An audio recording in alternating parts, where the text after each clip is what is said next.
సరిగ్గా 90 రోజులున్నాయి. February third week 23, 20 ఆ ప్రాంతాలను చూసుకుంటే కాస్త అటు ఇటుగా మే 24 సివిల్ సర్వీసెస్ ప్రిలిమినరీ ఎగ్జామినేషన్‌కి సరిగ్గా 90 రోజులున్నాయి. ఈ 90 రోజులకి మాత్రమే ఉపయోగపడేలాగా రివిజన్ కాదు, డైరెక్ట్‌గా చదివేవాళ్ళంటే డైరెక్ట్‌గా చదివేవాళ్ళు, ఇప్పుడు మాత్రమే కొత్తగా పుస్తకాలు తీసేవాళ్ళంటే పుస్తకాలు తీసేవాళ్ళు, ఎవరికైనా ఉపయోగపడేలాగా డిస్క్లైమర్ వేస్తున్నాను. అదేంటంటే ఇది ఓన్లీ ఈ ఏడాది ప్రిలిమినరీ ఎలాగైనా పాస్ అవ్వాలి అనుకునే వాళ్ళకి మాత్రమే తప్ప షార్ట్ కట్ సక్సెస్‌కి ఏమి ఇది అరచేతిలో స్వర్గం, ఇది నా ఉద్దేశం కానే కాదు. నా ఓల్డ్ స్టూడెంట్స్ ఎవరైనా నాతోటి కలవడానికో మాట్లాడడానికో సంకోచించో, లేదా నా ఓల్డ్ స్టూడెంట్స్‌కి ఏ కారణం చేతనైనా నేను యాక్సెసిబుల్గా లేదని వాళ్ళే అనుకున్నా, లేదా నేను నిజంగా లేను, ఈ సందర్భాలని దృష్టిలో పెట్టుకుని మన ఈ గురుకులం ఫర్ ఐఏఎస్ అనే యాప్లో డే 1 నుంచి ఉన్న మొత్తం అన్ని వాటిల్లోనూ నేను ఈ వీడియోని ఆ టైం టేబుల్ని ఇస్తున్నాను.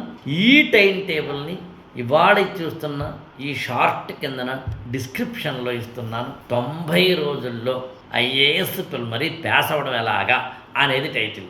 ఇది 30 రోజుల్లో హిందీ నేర్చుకోండి ఇలాంటి అన్నమాట. అందుకని లాస్ట్ మినిట్ ప్రిపరేషన్కి ఉపయోగపడేలాగా ఈ టైం టేబుల్ని మీకు అందివ్వడం జరుగుతోంది. ఈ వీడియో కింద డిస్క్రిప్షన్లో అది మీరు తీసుకునే ప్రయత్నం చేయండి. అప్పుడు మీకు 90 రోజుల్లో మాత్రమే ఏం చదవాలి అని చెప్పే ప్రయత్నం చేస్తున్నాం. ఇంకొంచెం డీటెయిల్స్ ఏమైనా కావాలంటే 8897826108కి ఫోన్ చేయొచ్చు మీరు. అయితే ఇది డిస్క్లైమర్ మళ్ళీ వేస్తున్నాం.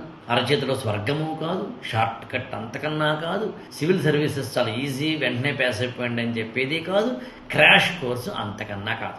రివిజన్ కోసం, రీడింగ్ కోసం, ఓల్డ్ స్టూడెంట్స్ కోసం, కొత్త స్టూడెంట్స్ కోసం, ఎవరైతే ఏడాది అటెంప్ట్ ఎలాగైనా పాస్ అవ్వాలని లాస్ట్ మినిట్ ప్రిపరేషన్ స్టార్ట్ చేసిన వాళ్ళ కోసం, ఎన్నో ఏళ్ళ నుంచి ప్రిపేర్ అవుతున్న అవ్వకపోతానికి ఆ కారణాలు ఏంటో తెలుసుకోవాలనుకుంటున్న వాళ్ళ కోసం మాత్రమేనే మరొకసారి నొక్కి నిస్తున్నాను.